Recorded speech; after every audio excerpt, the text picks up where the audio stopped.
Bismillahirrahmanirrahim. Innal hamdalillah nahmaduhu wa nasta'inuhu wa nastaghfiruh wa na'udzu billahi min shururi anfusina wa min sayyiati a'malina. Man yahdihillahu fala mudilla lahu wa man yudlil fala hadiya lahu.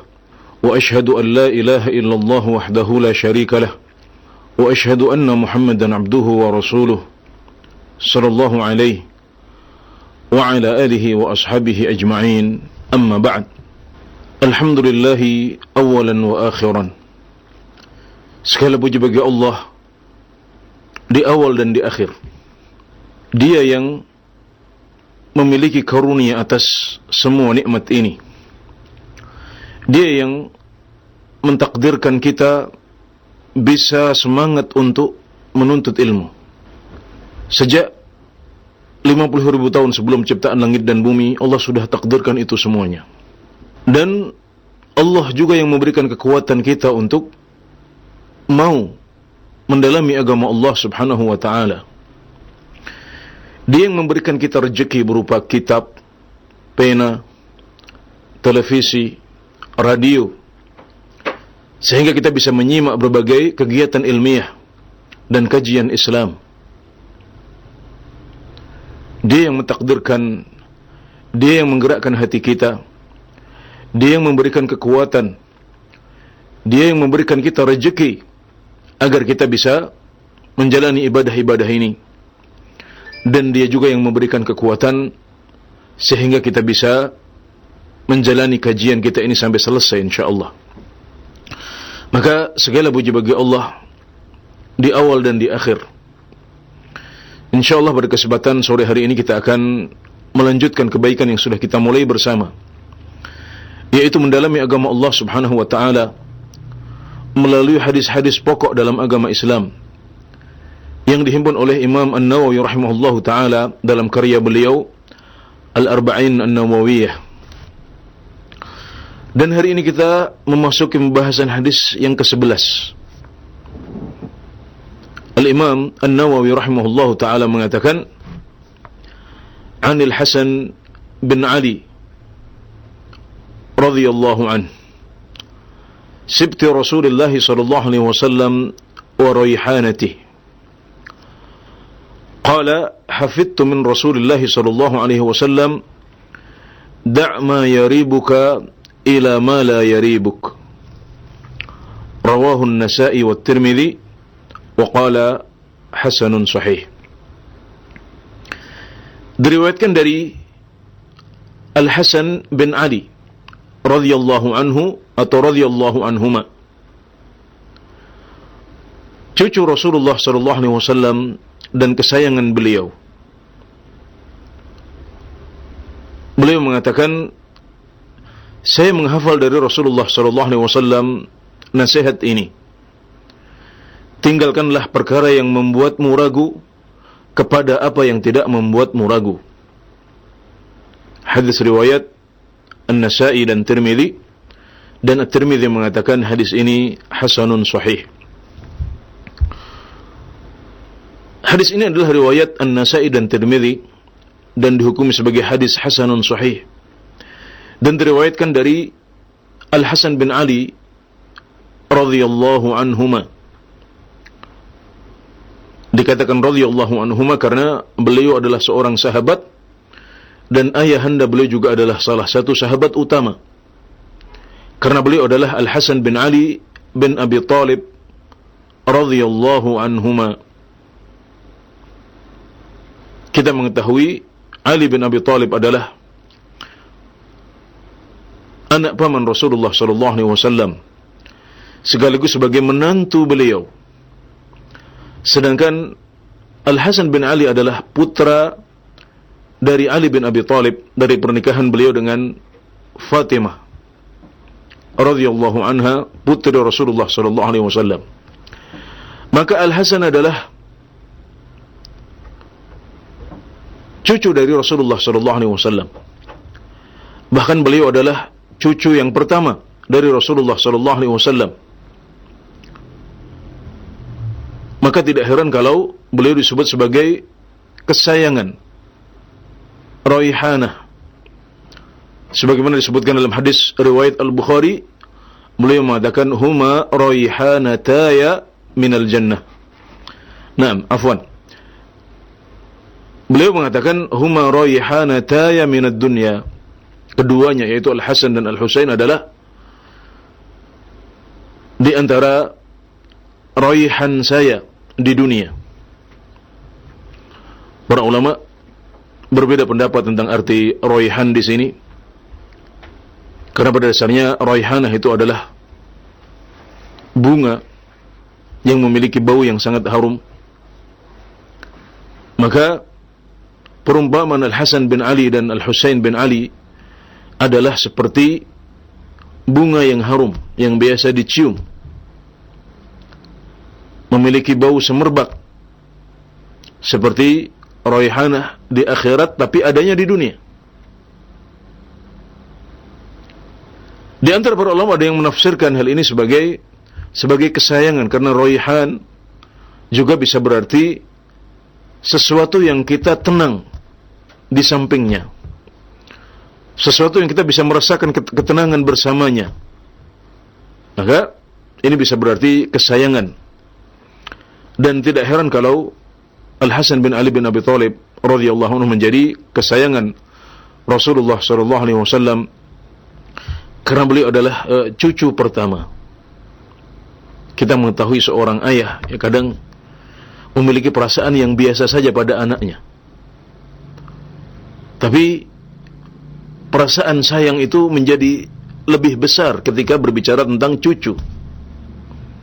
Mungkin bapak-bapak dan ibu-ibu yang sudah memiliki cucu bisa merasakan ini. Perbedaan antara perasaan seorang ayah kepada anaknya dengan perasaan seorang kakek kepada cucunya. Itu sering lebih besar perasaan cinta seorang kakek kepada cucunya. Apalagi kalau itu adalah cucu yang pertama.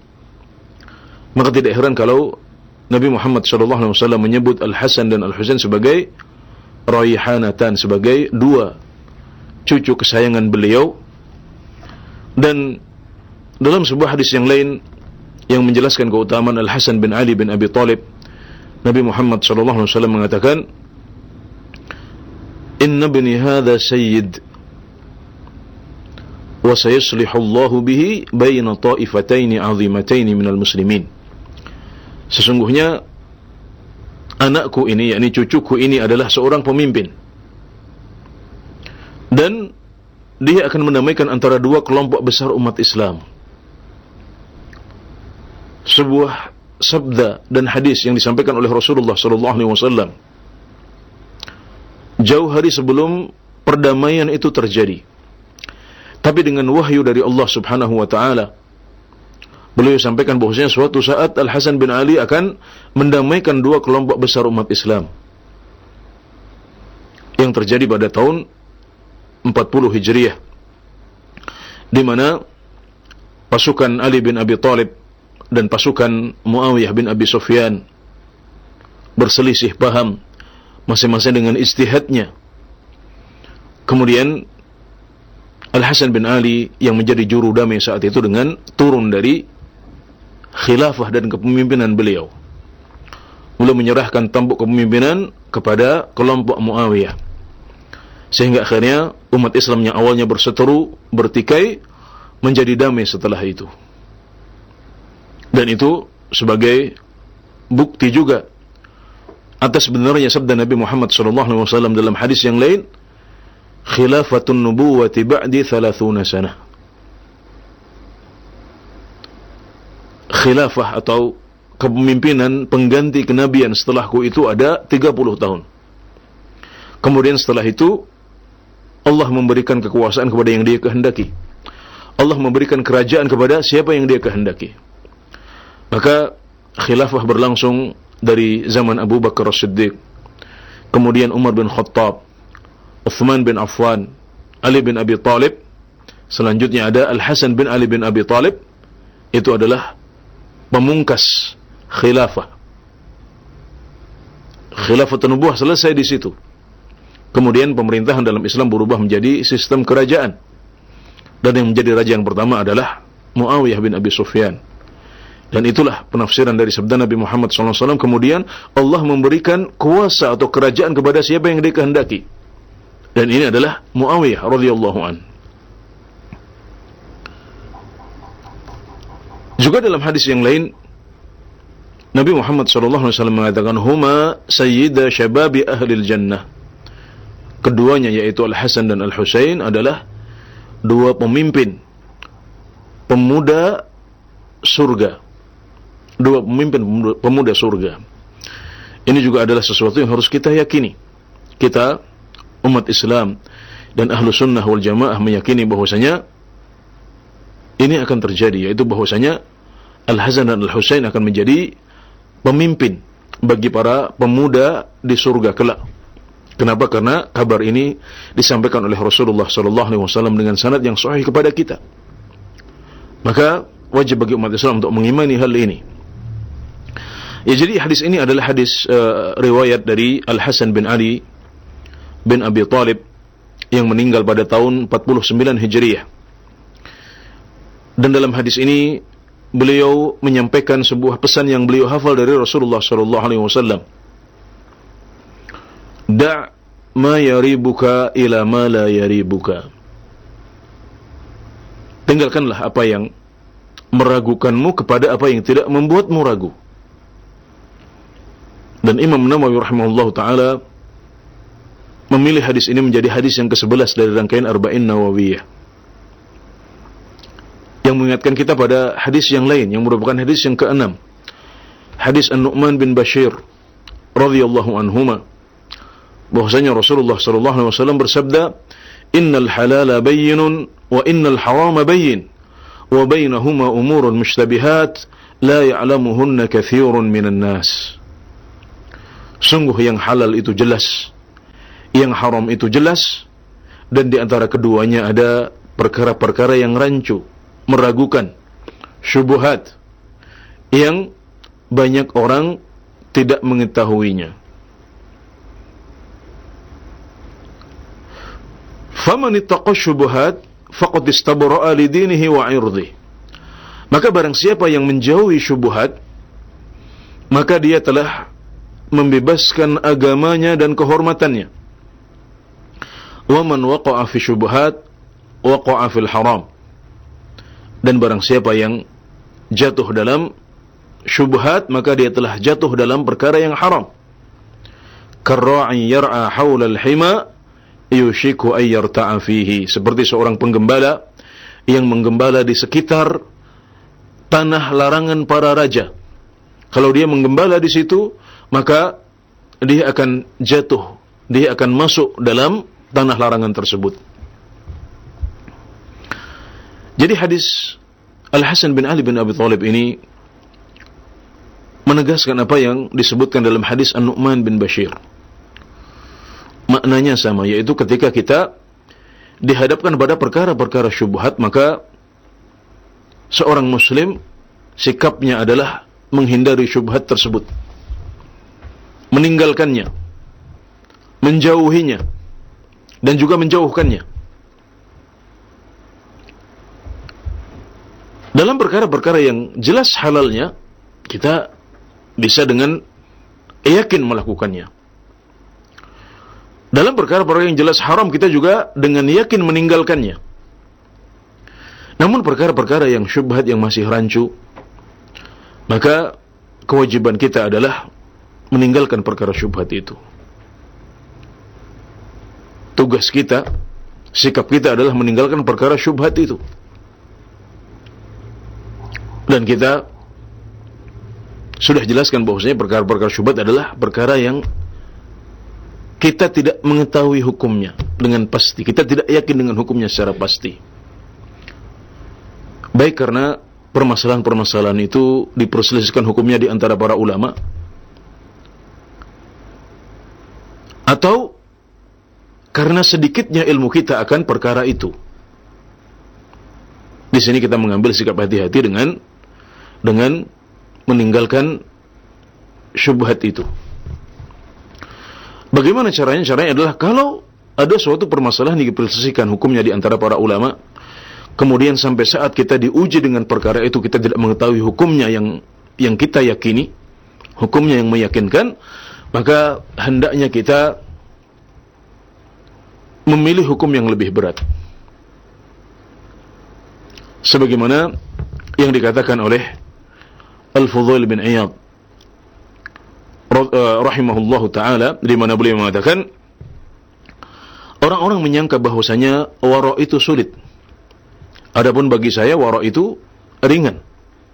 Tidaklah saya dihadapkan pada dua perkara kecuali saya akan memilih yang lebih berat di antara keduanya. Fada' ma yaribuka ila ma la yaribu. Tidaklah saya dihadapkan pada dua perkara kecuali saya akan memilih hukum yang lebih berat. Karena sabda Nabi Muhammad SAW, da' ma yaribuka ila ma la yaribuk. Tinggalkanlah apa yang meragukanmu kepada apa yang tidak membuatmu ragu. Beliau mengamalkan sabda Nabi Muhammad SAW dalam hadis Al-Hasan bin Ali bin Abi Thalib ini.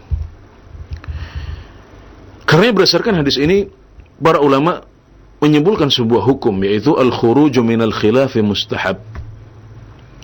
Keluar dari perbedaan pendapat itu hukumnya adalah mustahab, dianjurkan. Sebagian lagi memperinci dengan mengatakan kalau para ulama berbeda pendapat dalam suatu hukum antara wajib dengan sunnah, maka di sini kita mengambil pendapat yang wajib. Kenapa? Karena lebih hati-hati. Ketika misalnya para ulama berbeda pendapat tentang hukum sholat jamaah, ada yang mengatakan wajib, ada yang mengatakan sunnah. Kalau kita bisa menimbang-nimbang dalil kedua belah pihak, kita bisa membandingkan mana yang lebih kuat dari keduanya, dan kemudian kita sampai kepada keyakinan bahwasanya salah satu dari dua pendapat itu adalah pendapat yang kuat, yang lebih kuat, maka di situ kita mengambil pendapat sesuai dengan hasil studi kita, hasil perbandingan yang sudah kita lakukan. Adapun kalau sampai kita diuji dengan sholat jamaah kita masih ragu, masih rancu, masih belum tahu, maka di sini kita mengambil pendapat yang lebih berat, yaitu mengatakan bahwasanya sholat jamaah itu hukumnya wajib. Kenapa? Karena itu yang membuat kita keluar dari perselisihan dengan meyakini sholat jamaah wajib. Kemudian senantiasa menempati sholat jamaah secara melaksanakan sholat wajib secara berjamaah. Jadi kita meyakini itu wajib, kemudian juga konsisten dengan apa yang kita yakini, yaitu menjalankan sholat fardu kita secara berjamaah, kecuali jika ada uzur. Maka dengan begitu kita selamat dari perselisihan. Kenapa? Karena kalau kita tidak menjalankan sholat berjamaah, maka kita berdosa menurut mereka yang mewajibkannya. Iya, tidak apa-apa bagi mereka yang tidak mewajibkan, tapi bagi mereka yang mewajibkan, kita berdosa. Maka jalan keluarnya adalah dengan meyakini bahwasanya sholat jamaah itu wajib. Kapan? Saat kita masih ragu dan rancu, kita belum memiliki ilmu yang meyakinkan kita. Maka caranya adalah dengan mengambil pendapat yang lebih berat. Sebaliknya, kalau terjadi perbedaan pendapat di antara para ulama, di mana sebagian mereka berpendapat suatu perkara itu haram, sementara yang lain mengatakan perkara itu makruh. Misalnya yang paling mudah kita temui di masyarakat kita adalah perbedaan pendapat di antara para ulama tentang hukum merokok. Kita mengetahui saat rokok muncul, kira-kira 3 atau 4 abad yang lalu, para ulama berbeda pendapat. Ada yang mengatakan haram, ada yang mengatakan makruh. Ini tidak kita nafikan, karena memang faktanya seperti itu. Meskipun semakin ke sini, semakin ke belakang, ketika kedokteran semakin maju dan kedokteran modern buktikan bahwasanya ada bahaya besar di balik dukhon atau tadkhin atau merokok ini, maka kelompok yang mengharamkan semakin banyak. dan kelompok yang memakruhkan semakin sedikit. Trennya seperti itu. Tapi tetap kita nggak nafikan bahwasanya ada perbedaan pendapat dalam masalah itu. Dan tentunya kalau kita bisa membandingkan pendapat di antara para ulama dalam masalah ini, kita bisa melihat mana yang lebih kuat ya, dengan ilmu yang Allah berikan kepada kita. Kita bisa membandingkan dalil yang dimiliki oleh masing-masing kelompok. Kemudian kita sampai pada suatu kesimpulan. Hukum yang lebih kuat menurut studi saya adalah hukum A misalnya. Maka itulah yang kita yakini, kemudian kita amalkan.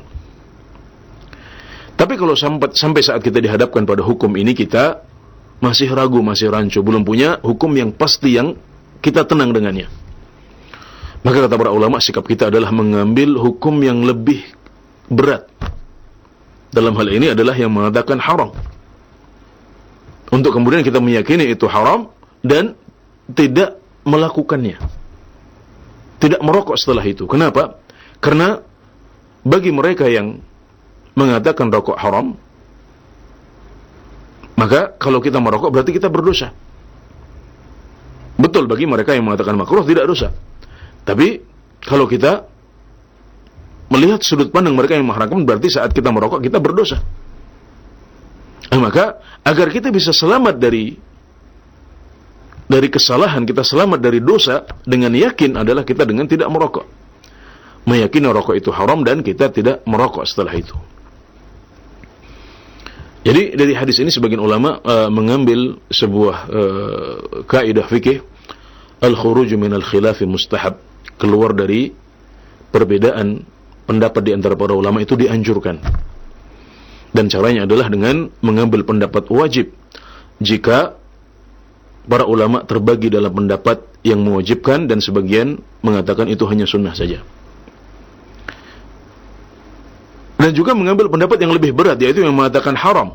Jika sebagian ulama berpendapat suatu perkara itu haram, sementara sebagian lagi berpendapat suatu perkara itu hukumnya adalah makruh saja. Yaitu kapan? Ketika kita masih ragu, masih belum punya hukum yang meyakinkan saat kita diuji dengan perkara-perkara tersebut. Dan ini yang dimaksudkan oleh Al-Fudail bin Iyad dalam perkataan beliau, orang-orang menyangka bahwasanya wara itu berat. Dan tidaklah saya dihadapkan pada dua perkara kecuali saya akan mengambil yang paling berat di antara keduanya. Ya, ini adalah perkataan Al-Fudail bin Iyad yang senada dengan penjelasan para ulama. Dan hadis An-Nu'man bin Bashir radhiyallahu anhu yang merupakan hadis ke-6 dari Arba'in Nawawiyah menjelaskan hikmah dari sikap ini, yaitu sikap menghindari syubhat, sikap menjauh dari hal-hal yang rancu untuk berpindah kepada hal-hal yang tidak meragukan kita. Di sana Nabi Muhammad SAW bersabda, "Faman ittaqa syubhat faqad istabra'a li dinihi wa 'irdihi." Maka barang siapa yang meninggalkan suatu syubhat, barang siapa yang meninggalkan perkara-perkara syubhat, berarti dia telah membebaskan agamanya. Ya, dengan sikap seperti itu dia bisa yakin bahwasanya dia akan lepas dari tanggung jawab agama. Artinya beres sudah. Ketika dia meyakini dalam contoh yang kita sebutkan tadi bahwasanya sholat jamaah itu wajib, kemudian dia menepati sholat jamaah, tidak meninggalkan kecuali dengan uzur yang membolehkan untuk tidak sholat jamaah, maka beres tanggung jawabnya insyaallah. Kenapa? Karena kita selamat menurut dua pendapat. Yang mengatakan itu mustahab, Anda sudah melakukan sesuatu yang dianjurkan. Dan bagi mereka yang mewajibkan, berarti kita juga sudah melakukan kewajiban dan tidak berdosa. Sebaliknya saat kita tidak melakukan sholat jamaah tanpa uzur, maka bagi satu pihak memang kita tidak berdosa, tapi menurut pihak yang lain kita dianggap berdosa. Maka berarti kita belum selamat. Faman ittaqa syubhati faqad istabara li dinihi wa 'irdihi. Dia juga telah membebaskan kehormatannya. Jadi nama baiknya, kehormatannya tidak menjadi pembicaraan orang. Kalau kita meninggalkan perkara-perkara yang syubhat. Artinya sikap ini kita ambil ketika kita masih ragu dan masih rancu, belum punya keyakinan tertentu, ketika dihadapkan pada suatu permasalahan agama yang harus segera kita putuskan. Sikapnya adalah apa? Sikapnya adalah dengan menjauhi yang syubhat. Ambil sikap yang lebih berat, ambil hukum yang lebih berat seperti yang sudah kita jelaskan tadi. Adapun kalau setelah kita melakukan perbandingan, kita melakukan studi, riset, kita temukan bahwasanya pendapat yang lebih ringan adalah pendapat yang membolehkan, maka tidak masalah kita mengambil pendapat yang membolehkan itu. Atau tidak masalah kita mengambil pendapat yang mengatakan sunnah saja dan tidak wajib. Atau mengambil pendapat yang makruh saja dan bukan haram. Jadi enak. Kalau kita sudah sampai tingkat itu, ya sudah, kita beramal sesuai dengan apa yang kita yakini. Dan saat nanti kita berhadapan dengan hisab dan perhitungan di hadapan Allah Subhanahu wa taala, kita bisa jelaskan, ya Allah, ini adalah ilmu yang sudah saya miliki, sebatas itu ilmu saya. Maka saya beramal sesuai dengan ilmu yang telah Engkau berikan kepadaku, ya Allah. Kita bisa berhujjah seperti itu. Kecuali kalau dikhawatirkan sesuatu yang boleh menurut kita itu membuat perbincangan di masyarakat. Kenapa? Karena memang masalahnya kontroversi. Kita meyakini boleh, tapi masyarakat umum mengatakan itu enggak boleh. Dan kalau sampai terlihat kita melakukan perkara itu, maka orang akan ribut misalnya. Di sini barangkali kita selamat dari hisab di hadapan Allah. Kita yakin kita akan mampu menjawab pertanyaan di hadapan Allah Subhanahu wa taala, tapi kita tidak selamat dari pembicaraan manusia. Maka di sini kita harus mempertimbangkan hal itu lagi. Kita harus lebih hati-hati lagi. Bisa jadi kita meninggalkannya padahal kita meyakini itu boleh. Ibnu Rajab Al-Hambali menyebutkan dua contoh dalam hal ini, yaitu apa yang dicontohkan oleh Rasulullah SAW ketika suatu ketika beliau bersama dengan Sofiyah, berkhulwat dengan Sofiyah yang merupakan istri beliau, Sofiyah bintu Huyai. Beliau sedang berkhulwat, maka kemudian lewat sahabat di tempat itu, dan Nabi Muhammad SAW khawatir mereka berpikir yang tidak-tidak. Nah, di sini beliau yakin bahwasanya yang beliau lakukan boleh. Yang beliau lakukan adalah berkhulwat dengan istri beliau sendiri. Bahkan ini adalah ibadah, ini adalah sesuatu yang halal, bahkan bisa menjadi ibadah, bernilai ibadah. Tapi agar tidak menjadi pembicaraan negatif di tengah-tengah para sahabat, agar tidak muncul suudzon, maka Nabi Muhammad SAW menyampaikan kepada sahabat tersebut bahwasanya yang bersama beliau adalah Sofiyah, istri beliau, bukan orang lain, bukan wanita yang asing, bukan wanita yang tidak halal untuk beliau ajak berkhulwat. Beliau menjelaskan hal itu. Kenapa? Meskipun beliau yakin ini adalah Sofiyah, istri beliau, itu halal, tapi beliau mempertimbangkan kehormatan beliau dan nama baik beliau yang bisa jadi menjadi pembicaraan di kalangan para sahabat. Karena seperti yang beliau sampaikan, setan itu bermain. Maka beliau klarifikasi untuk membebaskan kehormatan dan nama baik beliau.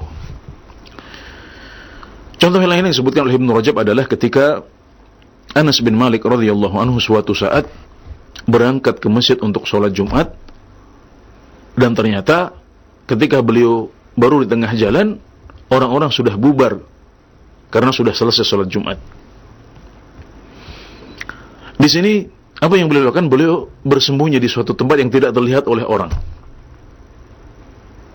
Kenapa? Karena beliau tidak ingin menjadi pembicaraan. Ini Anas bin Malik, sahabat Rasulullah SAW, pembantu beliau, tokoh ulama dari kalangan sahabat, terlambat sholat Jumat. Orang kadang-kadang masih belum menerima hal seperti itu, padahal yang namanya orang terlambat sholat Jumat alasannya bisa macam-macam. Bisa ketiduran, bisa karena kelamaan di kamar mandi untuk sebuah hajat. Ada berbagai alasan, mungkin orangnya musafir atau baru pulang dari safar. Yang semua uzur itu bisa membuat jatuhnya sholat Jumat atas seseorang. Sehingga ketika dia tidak sholat Jumat, terlambat sholat Jumat, dia mendapatkan uzur di hadapan Allah Subhanahu wa ta'ala. hisabnya di hadapan Allah beres. Dia enggak perlu malu untuk melakukan itu. Tapi ada satu hal yang perlu dipertimbangkan oleh seorang muslim, yaitu apa? Yaitu kehormatannya di dunia. Ya, kehormatannya dan nama baiknya di hadapan masyarakat. Maka di sini Anas bin Malik meskipun beliau yakin bahwasanya apa yang beliau lakukan itu boleh. Yang beliau lakukan itu karena uzur yang syar'i. Beliau masih bersembunyi, beliau tidak berangkat ke masjid. Karena orang-orang sedang keluar dan beliau justru malah bersembunyi agar tidak dilihat oleh orang. Sampai nanti waktu yang tepat beliau keluar untuk kemudian sholat baik di masjid ataupun di rumah. Jadi dengan meninggalkan syubhat, meninggalkan perkara-perkara yang meragukan dan rancu, insyaallah kita bisa selamat dari hisab di hadapan Allah Subhanahu wa taala. Kita bisa mempertanggungjawabkan agama kita di hadapan Allah. Dan dengan begitu kita telah membebaskan agama kita dan kehormatan kita. Jadi ini adalah hikmahnya. Sebaliknya kalau kita jatuh dalam perkara yang syubhat, maka kita jatuh dalam perkara yang haram. Seperti yang disebutkan dalam hadis An-Nu'man bin Bashir, riwayat Al-Bukhari dan Muslim. Ibn Rajab Al-Hambali ini juga mereview apa yang sudah pernah kita pelajari dahulu sebagai pengingat. Orang yang jatuh dalam syubhat dikatakan jatuh dalam perkara yang haram. Penjelasannya adalah dari dua sisi. Yang pertama, bahwasanya orang yang biasa bermain-main di tempat-tempat syubhat, orang yang biasa berada di tempat syubhat, tidak menghindari, tidak menjauhinya, maka dia akan akrab dengan syubhat, dan tidak lama kemudian dia juga akan akrab dengan perkara-perkara yang haram. Maka sensitivitasnya akan menurun. Akhirnya dia terbiasa dengan perkara syubhat itu, dan akhirnya juga terbiasa pada perkara-perkara yang haram juga. Nah, ini yang dimaksudkan oleh sabda Nabi Muhammad SAW kemudian, karra'i yar'a haulal hima, seperti penggembala yang menggembala di sekitar tanah larangan para raja. Yushiku ayyarta'af, dia hampir saja jatuh dalam atau menggembala dan masuk dalam tanah larangan para raja itu, di area terlarang, daerah terlarang. Karena dia bermain di sekitar situ, maka lama-lama dia enggak terasa masuk ke dalam tanah larangan tersebut. Adapun penjelasan yang kedua adalah karena dengan tidak meninggalkan syubhat, tapi malah memilih pendapat yang lebih ringan, memilih hukum yang lebih ringan, bisa jadi kita jatuh dalam perkara yang haram pada hakikatnya. Maksudnya, kita jatuh dalam perkara yang menurut pendapat yang lebih kuat itu haram. Misalnya dalam contoh yang kita sebutkan tadi, ketika kita meyakini bahwasanya merokok itu makruh saja. Bisa jadi pendapat yang lebih kuat, pendapat yang benar dalam masalah ini adalah pendapat yang mengatakan rokok itu haram. Berarti dengan mengambil pendapat yang mengatakan itu makruh, kita sudah jatuh dalam perkara yang haram. Ketika kita akhirnya kemudian kita biasa merokok, kita biasa melakukan hal ini, maka kita sudah melakukan sesuatu yang pada hakikatnya haram. Kenapa? Karena bisa jadi pendapat yang benar, pendapat yang lebih kuat adalah yang mengatakan itu haram. Demikian juga saat kita memilih pendapat yang mengatakan itu sunnah saja. Kemudian akhirnya kita tidak sholat jamaah, padahal tidak punya uzur yang syar'i. Maka bisa jadi dengan begitu kita sudah jatuh dalam perkara yang salah. Kita sudah jatuh dalam dosa. Kenapa? Karena bisa jadi pendapat yang lebih kuat adalah pendapat yang mengatakan sholat jamaah itu wajib. Jadi kalau kita meninggalkan syubhat, berarti kita sudah membebaskan agama dan kehormatan kita. Sebaliknya kalau kita tidak meninggalkan syubhat, maka kita akan jatuh dalam perkara yang diharamkan oleh Allah Subhanahu wa ta'ala.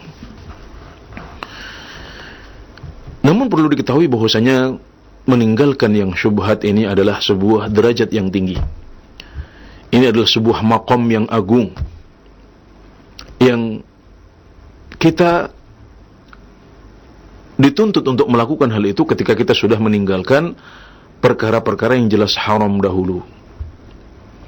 Jangan sampai kita masuk dalam pembahasan yang syubhat-syubhat, meninggalkan yang syubhat, sementara perkara-perkara yang haram dan jelas-jelas haram masih belum kita tinggalkan. Ini tidak bisa diterima. Ibnu Umar radhiyallahu anhu suatu saat ditanya di Irak tentang hukum darah nyamuk. Maka beliau mengingkari penduduk Irak yang bertanya seperti itu. Kenapa? Karena baru saja mereka membunuh Al-Husain bin Ali bin Abi Thalib. Beliau mengatakan, bagaimana mereka bertanya dan membahas tentang darah nyamuk, sementara darah manusia, darah sahabat, darah cucu Rasulullah SAW, darah orang kesayangan beliau, tidak mereka indahkan, tidak mereka hormati. Baru saja kemarin mereka membunuh Al-Husain bin Ali bin Abi Thalib, dan sekarang mereka bertanya tentang hukum darah nyamuk. Ini tidak bisa diterima, kata beliau. Sementara saya mendengar Rasulullah SAW bersabda, huma raihanataya minad dunya. Keduanya, Al-Hasan dan Al-Husain, adalah dua cucu kesayangan saya. Beliau tidak bisa menerima itu.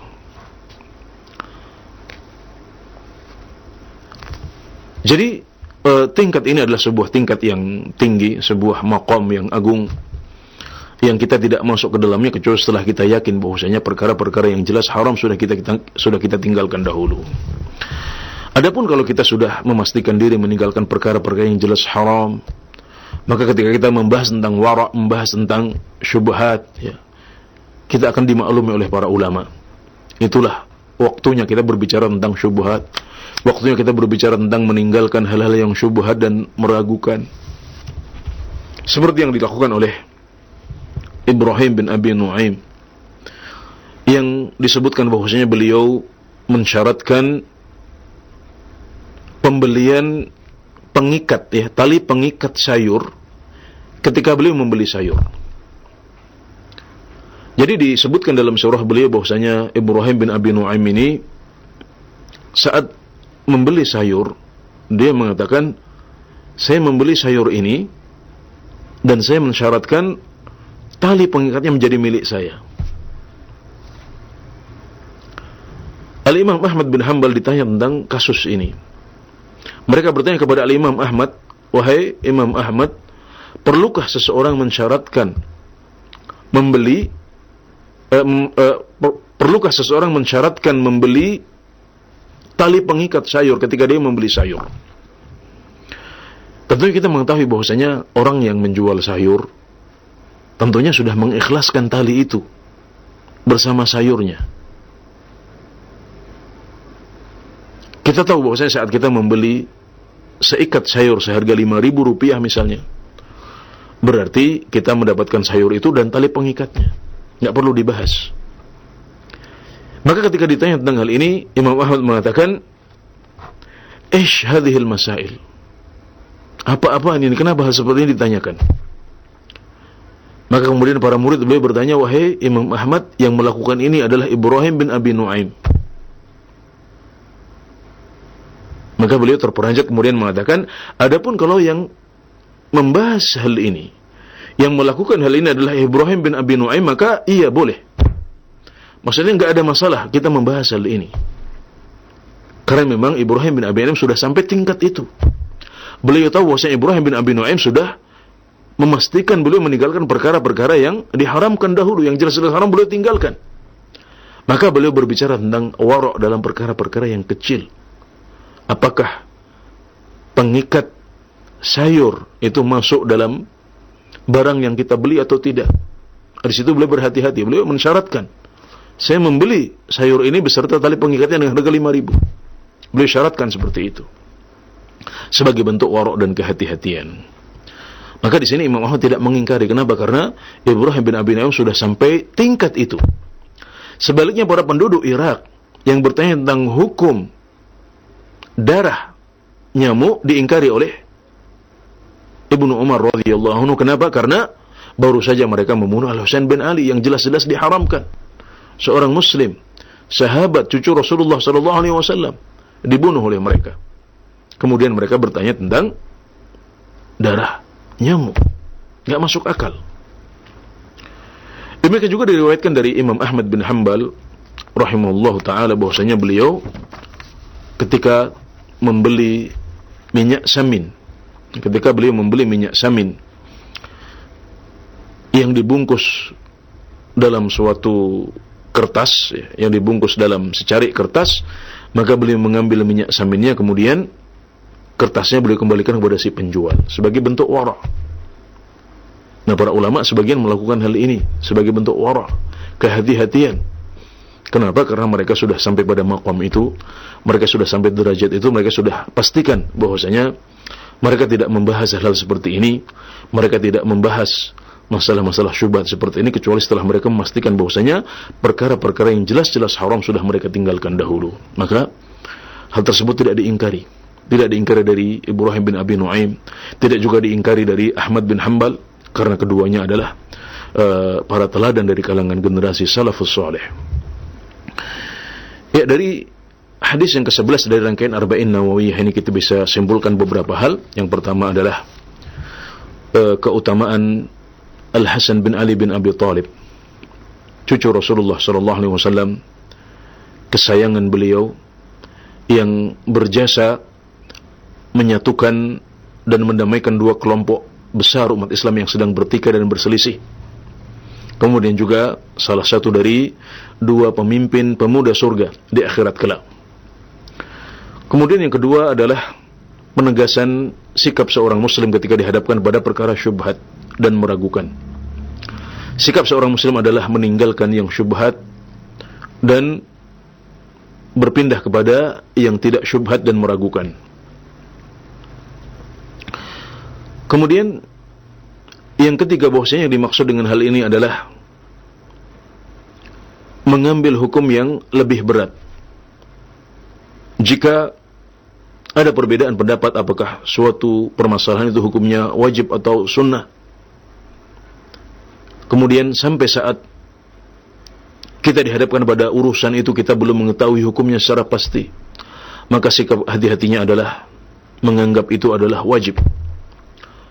Demikian juga ketika ada perselisihan pendapat apakah hukumnya antara wajib, antara haram dengan makruh, maka sikap seorang muslim ketika belum mengetahui hukumnya secara pasti adalah memilih langkah hati-hati dengan mengambil pendapat yang lebih berat, yaitu yang mengatakan bahwasanya hukumnya adalah haram.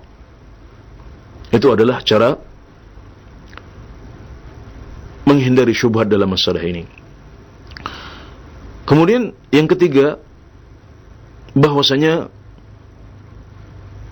hal tersebut kita lakukan ketika kita tidak bisa sampai pada hukum yang meyakinkan, ketika ilmu kita masih belum lengkap sampai kita dihadapkan pada perkara tersebut. Adapun kalau kita sudah memiliki ilmu yang pasti, yang dibangun atas dalil-dalil yang kuat, maka kita beramal sesuai dengan apa yang kita yakini berdasarkan ilmu yang Allah berikan kepada kita. Meskipun barangkali hukum yang kita yakini itu lebih ringan dan bukan hukum yang lebih berat. Jadi kita mengambil hukum yang lebih berat saat kita ragu dan rancu. Yang keempat, bahwasanya hikmah dari meninggalkan syubhat ini adalah, yang pertama, kita membebaskan agama dan kehormatan kita. Karena kalau kita jatuh dalam syubhat, maka berarti kita belum membebaskan diri kita dari hisab di hadapan Allah dan juga dari pandangan manusia dan penilaian mereka. Dengan meninggalkan syubhat, kita bisa membebaskan keduanya. Juga karena kalau kita terbiasa jatuh dalam perkara-perkara syubhat, maka lama-lama kita akan jatuh dalam perkara-perkara yang haram dan dosa serta maksiat kepada Allah Subhanahu wa ta'ala. Barangkali ini yang bisa kami sampaikan pada kesempatan kali ini. Ini adalah sebuah hukum yang penting. Ini adalah sebuah pokok agama yang ditegaskan oleh Imam Nawawi rahimahullah ta'ala, sehingga menyebutkan dua hadis dengan makna yang mirip. Hadis yang ke-6 dan sekarang hadis yang ke-11. Maka ini menunjukkan pentingnya hal ini bagi kita semuanya. Kita berharap dengan memahami hal ini kita bisa semakin mantap kita bisa tahu sikap yang kita berikan, sikap apa yang kita berikan, sikap apa yang harus kita lakukan saat kita dihadapkan pada perkara-perkara yang meragukan kita. Ya, barangkali ini yang bisa kita pelajari bersama pada kesempatan sore hari ini. Semoga bermanfaat. Wallahu taala a'lam. Wa sallallahu ala nabiyyina Muhammad wa ala alihi wa sahbihi wa sallam. Wa akhiru da'wana anil hamdulillahi rabbil alamin.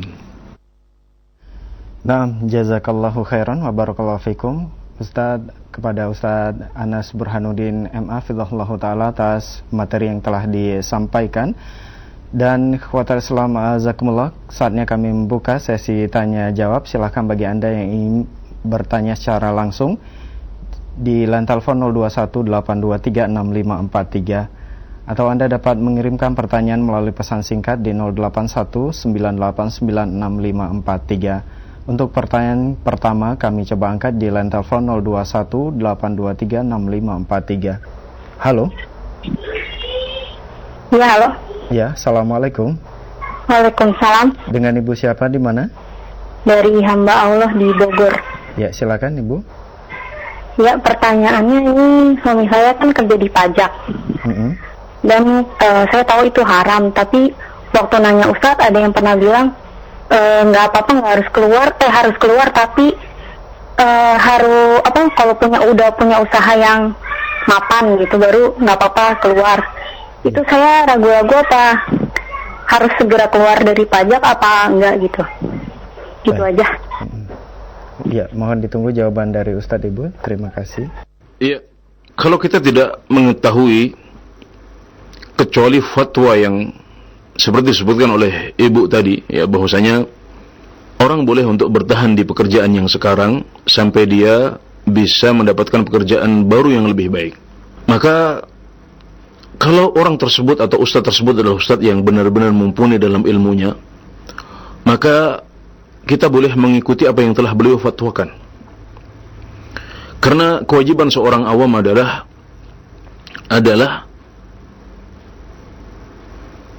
bertanya kepada para ulama. Sebagaimana firman Allah Subhanahu wa taala, "Fas'alu ahla dzikri in kuntum la ta'lamun." Maka bertanyalah kepada para ulama jika kalian tidak mengetahui. Ketika ibu atau suami ibu sudah bertanya kepada seorang ustadz yang mumpuni dalam ilmu agama, yang layak untuk diambil ilmunya, maka lakukan apa yang beliau fatwakan. Kalau beliau seperti tadi mengatakan bertahan dulu sampai mendapatkan pekerjaan lain yang lebih baik, maka lakukan itu, nggak ada masalah. Berarti penghasilan ibu atau suami ibu selama ini adalah penghasilan yang halal, tidak masalah. Tapi kalau ibu mendengarkan pendapat yang kedua, ya, tahu suatu ketika mendapatkan ada pendapat yang mengatakan tidak seperti itu misalnya, kemudian ragu, rancu, maka di sini kita ada pada kondisi syubhat, ada pada kondisi ragu. Di sini kita berlakukan atau kita terapkan sabda Nabi Muhammad SAW yang baru kita dengar tadi, "Da'ma yaribuka ila ma la yaribuka." Tinggalkan apa yang membuatmu ragu kepada apa yang tidak membuatmu ragu. Itu kalau kita ada pada kondisi ragu. Namun kalau kita ada pada kondisi yang pertama tadi, kita sudah bertanya kemudian dijawab seperti itu, ya sudah, berarti lakukan itu. Kita tidak berada pada kondisi ragu. Dan itulah yang difatwakan oleh para ulama yang mumpuni seperti Syekh Muhammad bin Shalih Al-Utsaimin dan yang lain dari para ulama di zaman ini. Ketika ditanya tentang suatu pekerjaan yang jelas-jelas haram sekalipun, ya, ini bukan yang rancu, yang jelas-jelas haram, tapi kita belum punya pekerjaan yang lain, sementara kehidupan kita, kemudian keluarga kita bergantung pada penghasilan dari pekerjaan yang jelas-jelas haram tadi itu, maka boleh mengatakan boleh bertahan dulu. Boleh mengatakan boleh bertahan dulu sampai kita mendapatkan pekerjaan yang lebih baik. Tapi harus ada ikhtiar, harus ada usaha untuk meninggalkan pekerjaan yang lama kepada pekerjaan baru yang lebih baik dan jelas kehalalannya. Jadi seperti itu jawabannya kira-kira. Wallahu a'lam. Dan jelas kehalalannya. Jazakallahu khairan wa barakallahu fikum Ustaz atas jawaban yang telah disampaikan. Semoga bermanfaat untuk ibu yang bertanya di Bogor dan untuk kita semua yang menyimak. Nah, ikhwatal Islam wajazakumullah, masih kami buka kesempatan bagi Anda yang ingin bertanya secara langsung. Di kesempatan sore yang berbahagia ini silahkan di line telepon 021 823 6543. Ustaz. Ya, Assalamualaikum. Assalamualaikum Ustaz. Waalaikumsalam warahmatullahi wabarakatuh. Dengan Bapak siapa di mana? Dengan hamba Allah di Kisaran. Kisaran Sumatera Utara ya Bapak ya? Kisaran Medan. Iya, Medan Sumatera Utara. Iya, silakan Bapak langsung pertanyaannya. Nah, begini Ustaz, saya ditanya sama orang lain, saya nggak bisa jawab Ustaz. Pertanyaannya, orang tua Nabi Muhammad Sallallahu Alaihi Wasallam itu agamanya apa gitu Ustaz. Jadi saya nggak bisa jawab Ustaz. Mohon penjelasannya. Ya, baik, mohon ditunggu jawaban dari Ustaz. Terima kasih. Assalamualaikum warahmatullahi wabarakatuh. Waalaikumsalam warahmatullahi wabarakatuh. Tafadhol Ustaz. Iya, agama orang tua Rasulullah Sallallahu Alaihi Wasallam, yaitu ayahanda beliau Abdullah dan ibunda beliau Aminah, ya, adalah agama yang umum dipeluk oleh masyarakat Mekah pada waktu itu, yaitu agama syirik, agama wathaniyah, agama animisme yang menyekutukan Allah Subhanahu wa taala. Dan para ahli sirah, para ahli sejarah menyebutkan bahwasanya di Mekah telah terjadi kesyirikan yang luar biasa. Ada banyak sekali berhala-berhala yang dipasang di Ka'bah sekalipun. Dan itulah agama yang umum berlaku di kota Mekah pada waktu itu. Kecuali ada beberapa orang yang berada di atas fitrah dan mereka mengikuti agama Nasrani yang belum berubah. Di antaranya adalah Waraqah bin Naufal, paman Rasulullah sallallahu alaihi wasallam, yang merupakan tempat curhatnya Khadijah dan juga Rasulullah sallallahu alaihi wasallam. Di awal-awal beliau mendapatkan wahyu. Disebutkan Waraqah bin Naufal ini dahulu ketika melihat banyak kemusyrikan di Mekah, beliau pergi ke Syam. Syam adalah wilayah di sebelah utara Jazirah Arab yang sekarang ditempati oleh Palestina, Suriah, Jordan dan Lebanon. Ini namanya Syam. Maka di sana beliau mendapatkan ada pendeta-pendeta Nasrani yang masih berada di atas agama tauhid. Ada banyak pendeta Nasrani yang pada waktu itu sudah berubah akidahnya menjadi Trinitas. Karena Trinitas sudah resmi menjadi agama Nasrani sejak tahun 325 Masehi dalam Konsili Nisea. Tapi masih ada sebagian pendeta Nasrani yang berada di atas fitrah.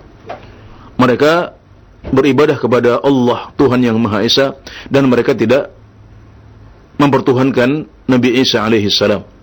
Tidak menganggap Yesus sebagai anak Tuhan. Itu adalah yang diyakini oleh para pendeta di Syam, kemudian diikuti oleh Waraqah bin Naufal. Maka ketika Nabi Muhammad SAW menerima wahyu untuk pertama kali, dan beliau bingung, beliau sangat merasa berat, sangat ketakutan. Beliau mengatakan kepada Nabi Muhammad SAW, ini adalah namus, ini adalah malaikat yang dahulu turun kepada Nabi Musa alaihissalam.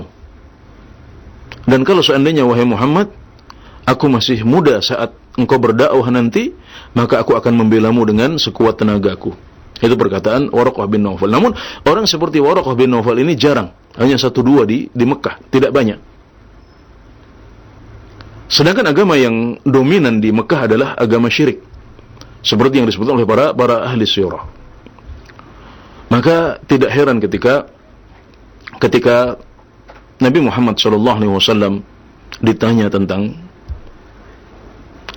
ketika ada seseorang yang curhat tentang ayahandanya, dan beliau bertanya kepada Rasulullah SAW tentang ayahanda beliau, maka beliau dengan tegas mengatakan, Abi wa abuka finnar, ayah saya dan ayahmu itu di neraka. Ini hadis riwayat Muslim.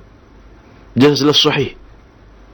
Ya, beliau mengatakan dengan tegas bahwasanya ayah saya, ya. Abi, jelas Abi. Abi itu bukan paman. Bukan Abu Thalib yang dimaksudkan. Bukan juga Abdul Muttalib. Yang beliau maksud adalah ayahanda beliau, Abdullah. Dan ini yang dimaksudkan oleh kata ab dalam bahasa Arab. Tidak perlu kita geser-geser karena makna pertamanya adalah ayahanda saya. Dan pertanyaannya tentang bapak orang itu bukan tentang pamannya. Orang yang bertanya adalah bertanya tentang bapak dia. Juga kemudian ditambah oleh Rasulullah, bapakmu dan bapakku ada di neraka. Hadis riwayat Muslim, silahkan dicek. Maka inilah fatwa langsung, jawaban langsung dari Rasulullah SAW yang dinukil kepada kita dengan sanad yang sangat sahih, ada di Sahih Muslim. Adapun hadis-hadis yang diriwayatkan disebutkan bertentangan dengan hal ini, maka tidak ada satupun yang sahih di antara hadis-hadis itu. Karenanya para ulama, bahkan seingat saya ada nukilan ijma' dalam masalah ini, para ulama enggak berbeda pendapat. Di zaman lampau mereka tidak pernah berbeda pendapat tentang hal ini. Baru kemudian pendapat-pendapat yang syadz, yang aneh itu baru muncul di zaman-zaman belakangan, terutama di zaman kita ini. Bagi mereka yang ingin merujuk lagi, silahkan dirujuk dari Sahih Muslim. Hadis ini, abi wa abuka finnar, bapak saya dan bapakmu itu berada di neraka. Kenapa? Karena mereka tidak mengikuti jalan Nabi Ibrahim alaihissalam, tidak juga jalan Nabi Musa, tidak juga ajaran Nabi Isa alaihissalam, tapi mereka menyekutukan Allah Subhanahu wa taala. Dan kita mengetahui agama seluruh nabi itu satu. Mereka mengajak kepada tauhid, mereka mengajak kepada meninggalkan syirik. Sebagaimana sabda Nabi Muhammad SAW, para nabi itu adalah abna'u allat, mereka adalah anak-anak yang satu bapak tapi beda ibu. Satu bapak artinya adalah intisari ajaran agama mereka sama, yaitu tauhid, memerangi kemusyrikan. Sementara beda ibu artinya barangkali sebagian syariat mereka berbeda, mungkin tata cara puasanya berbeda, tata cara sholatnya berbeda, namun intisari ajaran agamanya sama. Dan para penduduk Mekah pada masa itu tidak berada di atas agama Nabi Ibrahim, tidak juga agama Nabi Musa atau Nabi Isa, tapi mereka menyekutukan Allah Subhanahu wa taala, dibuktikan dengan adanya banyak patung yang ada di sekitar Ka'bah pada masa itu, dan itu adalah agama yang dominan. Bahkan keluarga terdekat Rasulullah sallallahu alaihi wasallam, ya, Abu Thalib sekalipun, pamanda beliau, ya, kemudian kakek beliau, itu semuanya adalah orang-orang yang musyrik. Itu disepakati. Abu Thalib jelas. Kemudian Abdul Muttalib juga jelas meninggal di atas kekufuran. Maka sebenarnya tidak jauh kalau beliau mengatakan ayahanda saya, yaitu Abdullah, juga musyrik. Enggak aneh. Apalagi kita sudah mengetahui di nabi-nabi sebelum kita bahwasanya ada yang ayahandanya meninggal di atas kekufuran. Nabi Ibrahim alaihissalam, ayahandanya meninggal di atas kekufuran, enggak ada masalah. Nabi Nuh alaihissalam, putra beliau, di atas kekufuran, enggak ada masalah. Terus apa yang aneh kalau seorang Rasulullah SAW, ya, ayahandanya adalah seorang yang meninggal di atas kekufuran? Enggak ada yang aneh, enggak ada sesuatu yang muskil, enggak ada yang perlu kita ingkari. Apalagi paman beliau juga seperti itu, ya, kakek beliau juga seperti itu. Maka inilah yang dijelaskan oleh para ulama. Silahkan bisa dicek kepada penjelasan para ulama terdahulu, ya. Juga penjelasan Imam Nawawi rahimahullah dalam syarah Sahih Muslim, ya. Beliau banyak membahas tentang permasalahan ini karena adalah sebuah permasalahan lama yang sudah beres dibahas pada zaman dahulu, sehingga kita di zaman sekarang tinggal ngikut saja sebenarnya, tidak perlu datang dengan pendapat-pendapat yang baru dalam masalah ini. Nah, jazakallah khairan wa barakallahu fikum Ustaz atas jawaban yang telah disampaikan. Semoga bermanfaat untuk Bapak yang bertanya yang berada di kisaran Medan, Sumatera Utara. Baik, untuk pertanyaan selanjutnya kami angkat dari pesan singkat. Pertanyaan dari Ummu Lina di Bekasi. Assalamualaikum warahmatullahi wabarakatuh. Ustaz, suami saya akhir tahun ini bertekad untuk resign atau berhenti bekerja dari kantor perusahaannya yang mengandung perkara yang haram. Akan tapi pesangon yang didapat dan juga tabungan kami yang berasal dari perusahaan tersebut rencananya akan kami gunakan untuk kelangsungan hidup kami selanjutnya. Dan bagaimana hukumnya Ustaz? sebelumnya kami ucapkan syukron atas nasihatnya. Tafadhol Ustaz.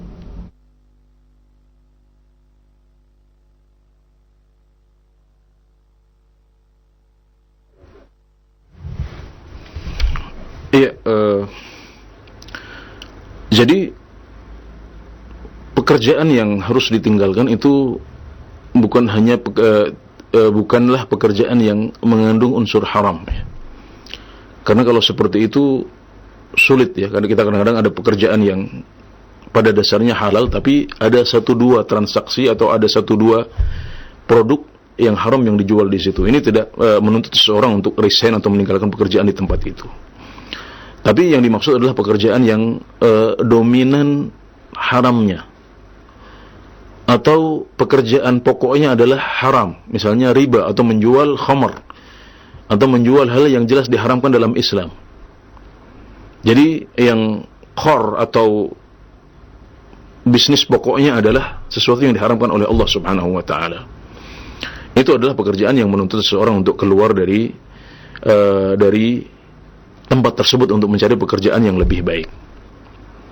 Dan terlepas dari itu, saya nggak tahu pekerjaan yang ditanyakan seperti apa, ya.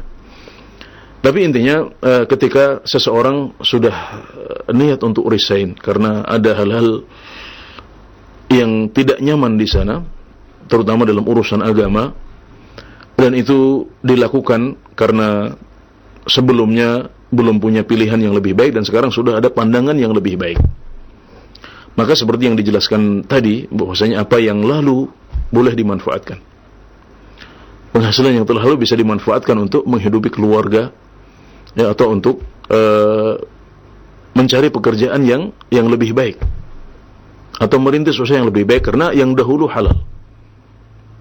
Dan halal itu bisa jadi pada dasarnya haram, tapi kita boleh masuk di situ karena ada darurat atau karena ada hajah, maka penghasilannya akan menjadi halal. Meskipun bekerja di sana pada dasarnya haram, tapi dibolehkan bagi kita untuk makan dari situ karena kondisinya darurat atau paling tidak ada kondisi hajah. Kita ada keperluan, belum ada pilihan yang lain.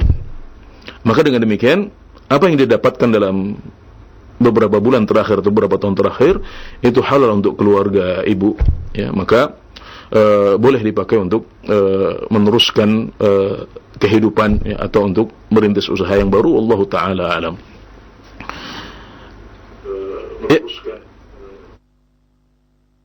Naam, jazakallah khairan wa barakallahu fikum Ustaz atas jawaban yang telah disampaikan. Semoga bermanfaat untuk yang bertanya. Dan pertanyaan selanjutnya masih dari pesan singkat kembali dari hamba Allah. Assalamualaikum warahmatullahi wabarakatuh Ustaz. Ustaz, bagaimana dengan kami yang masih awam atau belum banyak ilmu ini? Bagaimana kami cara mengetahui bahwa perkara itu adalah perkara yang syubhat ataukah tidak? Mohon nasihatnya Ustaz, syukran.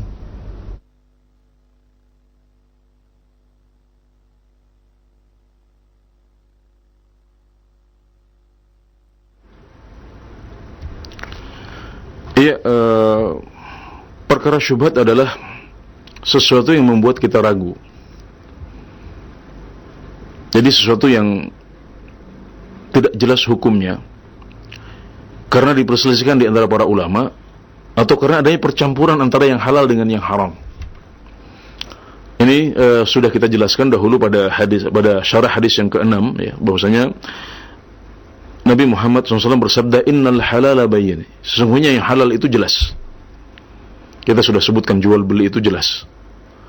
Nah, kemudian makan daging sapi itu jelas halalnya, misalnya.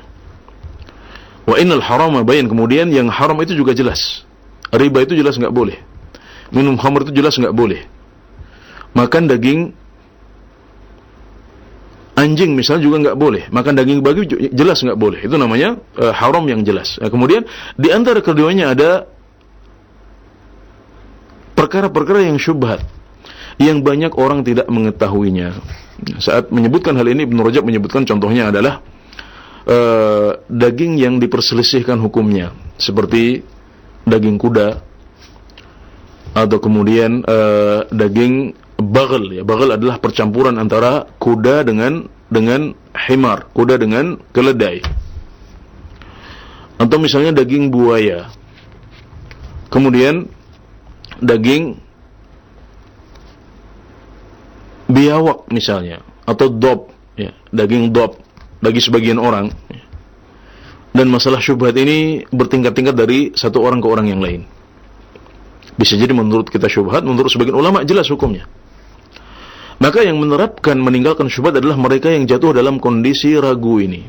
Ya, kondisi enggak tenang. Aduh, ini yang kuat yang mana ya? Yang halal yang mana ya? Harta saya yang tercampur ini boleh saya pakai apa enggak? Ini namanya syubhat. Artinya tidak semua orang jatuh dalam syubhat. Ada sebagian orang yang tahu ini ada perbedaan pendapat dalam masalah daging buaya misalnya. Ada perbedaan pendapat dalam masalah daging kuda. Daging percampuran antara kuda dengan keledai misalnya. Tapi dia sudah membahas hukum-hukum itu dan tahu misalnya, oh ternyata buaya menurut pendapat yang lebih kuat halal, kuda menurut pendapat yang lebih kuat halal misalnya. Maka dia tidak jatuh dalam syubhat meskipun masalah-masalah itu diperselisihkan di antara para ulama. Yang syubhat adalah mereka yang ada dalam permasalahan ini kemudian belum tahu jawabannya sampai saat dia diuji. Di hadapan dia sekarang sudah dihidangkan daging buaya. Oh, dia pernah dengar sebagian ulama mengharamkan, sebagian ulama membolehkan. Nah, di situ dia sampai dihadapkan pada hidangan itu dia masih ragu. Enggak sempat bertanya kepada ustadz yang mumpuni. Maka itulah kondisi syubhat yang dimaksudkan. Di sini dia mengambil hukum yang lebih berat. Oh, berarti ada yang membolehkan, ada yang mengatakan enggak boleh. Berarti hati-hatinya saya enggak makan dulu.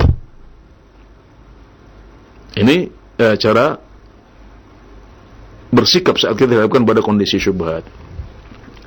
Jadi adalah kondisi syubhat adalah kondisi di mana kita ragu, di mana kita rancu, belum jelas hukumnya sampai saat kita menghadapi perkara yang diragukan tadi itu. Disinilah waktunya untuk menentukan sikap, yaitu dengan meninggalkan syubhat itu, meninggalkan perkara yang meragukan dengan cara mengambil hukum yang lebih berat. Jadi ini yang dimaksud dengan kondisi syubhat. Jadi tidak semua masalah khilafiyah, tidak semua yang diperselisihkan, tapi masalah-masalah yang sampai saat menghadapi hal tersebut, saat menghadapi masalah tersebut kita masih belum punya jawaban atau hukum yang pasti tentangnya. Kemudian sedikit kembali kepada masalah yang ditanyakan oleh hamba Allah dari Kisaran Medan tadi tentang pembahasan apakah ayahanda Rasulullah SAW itu di surga atau di neraka. Ya, sebagian orang mengatakan ini pembahasan yang tidak penting. Kalau tidak penting, kenapa Rasulullah SAW menyampaikannya kepada kita? Kenapa beliau menjawab pertanyaan itu dan menjelaskan bahwasanya ayahanda beliau juga di neraka? Ini adalah sebuah permasalahan akidah yang harus kita yakini, dan perlu diketahui bahwasanya Islam itu secara global ada dua bagian. Bagian yang pertama adalah hukum-hukum, wajib, sunnah, makruh, mubah, haram. Ya. Ini adalah hukum-hukum. Cara kita mendapatkan pahala dari bagian Islam yang pertamanya adalah dengan meyakini sesuai dalil, kemudian mengamalkan. Kalau wajib kita yakini wajib, kemudian kita amalkan. Sunnah kita yakini sebagai sunnah, kemudian kita memperbanyak dari sunnah itu, meskipun enggak masalah kita meninggalkannya. Yang haram kita yakini sebagai haram, kemudian kita wajib untuk meninggalkannya. Itu cara menyikapi bagian Islam yang berupa hukum-hukum. Adapun bagian Islam yang kedua adalah akhbar, kabar-kabar. Semua kabar yang disampaikan oleh Rasulullah SAW, baik yang berhubungan tentang surga dan neraka, tanda-tanda hari kiamat, kejadian-kejadian umat terdahulu, kisah para nabi, kita harus mengimani itu semuanya. Termasuk kabar yang beliau sampaikan bahwasanya ayahanda beliau masuk neraka. Ini juga wajib diyakini oleh seorang mukmin yang sampai kepadanya hadis ini dengan sanad yang sahih. Dan hadis ini sudah sampai kepada kita dengan sanad yang sahih, yaitu hadis riwayat Muslim, ada di Sahih Muslim. Kita bisa cek itu. Nah, maka ini bukan pembahasan yang kosong dari faedah, tapi kita bisa mendapatkan pahala dari mengimani apa yang telah beliau sampaikan. Sebaliknya kalau kita tidak mengimani, kemudian mendatangkan syubhat-syubhat yang tidak kuat, yang berdasarkan pada hadis-hadis yang lemah yang dipaksakan untuk disahihkan, maka itu juga bukan sikap yang baik. Itu bukan cara kita menghadapi hadis-hadis Rasulullah SAW. Bukan seperti itu. Seorang muslim itu beriman, kemudian menerima apa yang disampaikan oleh Rasulullah SAW. Itu adalah sikap yang paling enak. Jadi kita harus mengimani apa yang telah beliau sampaikan, dan kalau kita tidak mengimani, kita berdosa. Nah, ini adalah cara kita mendapatkan pahala dari bagian Islam yang kedua, yaitu kabar-kabar yang disampaikan oleh Allah Subhanahu wa taala dalam Al-Qur'an, maupun kabar-kabar yang disampaikan oleh Rasulullah SAW dalam hadis-hadis yang sahih. Harus diimani dan tidak boleh kita bantah, tidak boleh kita lemahkan kalau memang hadisnya sahih. Apalagi yang melemahkan adalah hadis-hadis yang tidak lebih sahih daripada hadis riwayat Muslim ini. Nah, jazakallah khairan Ustaz atas jawaban yang sangat bermanfaat sekali untuk kita semua yang menyimaknya. Dan ikhwatal Islam azakumullah, kami coba angkat pertanyaan terakhir di kesempatan sore yang berbahagia ini di line telepon 021 823 6543. Halo. Ya, silakan. Halo. Halo. Assalamualaikum. Halo, assalamualaikum. Waalaikumsalam warahmatullahi wabarakatuh. Dengan Bapak siapa di mana? Dengan Bapak Purwoko di perjalanan. Pak Purwoko, silakan. Barakallahu fiik Ustaz. Wa fiik barakallah. Mau tanya ini Ustaz mengenai ahli kitab. Apakah hikmah yang bisa kita ambil dari diperbolehkannya laki-laki Islam untuk menikahi perempuan ahli kitab? Karena di zaman sekarang ahli kitab apakah sama dengan pada saat ayat itu diturunkan? Dan setahu saya ada sahabat Rasulullah yang menikahi ahli kitab, apakah itu masih berlaku sampai sekarang? Kemudian yang kedua, bagaimana dengan fikih-fikih dan muamalahnya dari mengkhitbah, kemudian dari ijab kabul, apakah sama dengan perempuan muslimah, kemudian sampai melahirkan, punya anak dan lain sebagainya, bagaimana muamalahnya Ustaz? Karena ada ayat yang menyatakan jagalah dirimu dan keluargamu dari api neraka. Bagaimana dengan istri yang dari ahli kitab ini Ustaz? Baik. Jazakallahu khairan atas jawabannya. Terima kasih. Assalamualaikum warahmatullahi wabarakatuh. Waalaikumsalam warahmatullahi wabarakatuh. Tafadhol Ustaz.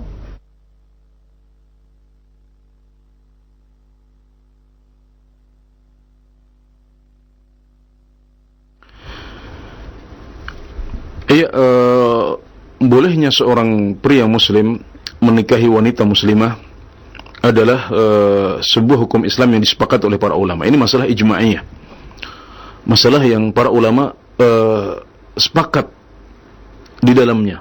Mereka tidak berselisih. Sebagaimana mereka juga sepakat bahwasanya seorang wanita muslimah tidak boleh menikahi pria kafir, baik ahli kitab maupun musyrik. Jadi ini dua masalah yang ijma, dua masalah yang disepakati atau ada konsensus di antara para ulama dalam kedua permasalahan ini. Maka kita harus mengambil dua-duanya, jangan dicampur aduk. Maksudnya jangan kita mengatakan bahwasanya karena seorang pria muslim boleh menikahi wanita muslimah, maka berarti sebaliknya juga boleh. Seperti yang dilakukan oleh sebagian orang pada zaman kita ini. Atau menutup pintu sama sekali untuk pernikahan pria muslim terhadap wanita ahli kitab. Nah, kita harus mengimani dua-duanya. Artinya boleh bagi seorang pria muslim untuk menikahi wanita ahlul kitab, tapi tidak boleh bagi seorang wanita muslimah untuk menikahi pria non muslim. Nah, dari sini kita akan melihat hikmahnya. Apa hikmahnya? Adalah karena seorang wanita itu lebih lemah daripada kaum pria. dia lebih mudah terpengaruh, ya, dan lebih sensitif, lebih terbawa perasaan dibanding seorang pria. Sehingga seorang pria biasanya akan lebih dominan, dan berpengaruh pada keluarganya lebih daripada istrinya. Maka sebenarnya Islam mengharapkan dengan menikahi para wanita muslimah ini, dengan menikahi para wanita kitabiyah atau ahlul kitab ini, mereka diharapkan suatu saat akan masuk Islam. Itu harapannya seperti itu. Makanya seorang pria yang memilih jalan ini, yang mengambil bolehnya menikahi wanita ahlul kitab, tentunya setelah mempertimbangkan kira-kira dia akan bisa untuk mendakwahi dia kira-kira akan bisa untuk membawa dia kepada Islam. Dia juga insyaallah berharap, ya, wanita ini tidak akan membuat anak-anaknya menjadi kafir kelak, ya. Kenapa? Karena dia adalah seorang pria yang baik, seorang pria yang punya syakhsiyah atau kepribadian yang kuat. Dia akan bisa menarik istrinya masuk Islam, ya, tidak justru malah dia tertarik kepada agama si wanita ini, karena kadang-kadang terjadi seperti itu. Dan dia bisa mengkontrol keluarganya sehingga anak-anaknya semuanya nanti akan tumbuh menjadi anak-anak yang muslim. Dia siap untuk itu. Maka dia boleh mengambil jalan itu, tapi dia harus terus berdakwah, terus menyampaikan, juga membawa nilai-nilai Islam dalam keluarganya, menyampaikan Islam, kasih sayang kepada istrinya yang masih kitabiyah, sehingga suatu saat diharapkan dia akan masuk dalam agama ini. Maka mereka pun menjadi sebuah keluarga yang muslimah, yang sakinah, mawaddah dan rahmah. Kenapa? Karena ahlul kitab ini sudah dekat. Jadi Islam membedakan antara ahlul kitab dengan orang-orang musyrikin. Ahlul kitab adalah Yahudi dan Nasrani. Kenapa? Karena meskipun mereka juga kafir, tapi mereka sudah lebih dekat. Agamanya sama-sama agama samawi, agama langit. Sama-sama menyembah Tuhan yang Maha Esa, menyembah Allah. Hanya ada beberapa perbedaan-perbedaan yang memang sebenarnya krusial, penting, tapi jelas Islam insaf, Islam proporsional dalam menilai, tidak menyamakan mereka dengan orang-orang musyrik seperti orang Majusi, orang-orang dari agama selain Yahudi dan Nasrani yang lain. Dibedakan. Makanya kita boleh untuk memakan sembelihan mereka. Kenapa? Karena adanya perbedaan antara mereka dengan orang-orang musyrikin. Dan itu adalah salah satu keadilan dan insafnya Islam. Islam proporsional dalam menilai. Maka kita wajib untuk mengimani hal ini juga, ya. Boleh bagi seorang muslim, bagi seorang pria muslim untuk menikahi wanita kitabiyah, tapi tidak boleh bagi seorang wanita muslimah untuk menikahi pria non muslim. Kenapa? Karena dikhawatirkan dia akan tertarik, dia akan terpengaruh. Kalau sudah kena kebaikan-kebaikan pria tersebut, dia mungkin akan terbawa kepada agamanya. Wal hukmu lil ghalib, dan Islam memberikan hukum untuk persentase yang lebih dominan. Ya, tentunya di sini yang lebih dominan adalah pria lebih kuat daripada wanita. Meskipun mungkin sebagian wanita akan lebih berpengaruh besar di keluarga, tapi itu tidak banyak. Yang lebih besar adalah seorang pria akan bisa mengkontrol keluarganya. Makanya mereka yang memilih jalan ini, mengambil rukhsah ini, maka mereka ada tanggung jawab, ya, untuk bisa mengontrol keluarga, menunjukkan keislaman di tengah-tengah keluarganya, dan juga menyelamatkan seluruh keluarganya dari api neraka. Caranya dengan mengislamkan mereka dan membawa mereka kepada ridha Allah Subhanahu wa taala. Demikian, wallahu a'lam. Nah, jazakallahu khairan wa barakallahu fikum Ustaz atas jawaban yang telah disampaikan. Dan demikian untuk Pak Purwoko yang sedang dalam perjalanan, jawaban dari Ustaz semoga bermanfaat. Dan pertanyaan tersebut pertanyaan terakhir di kesempatan ini sebagai ikhtitam atau penutup. Tafadhol Ustaz.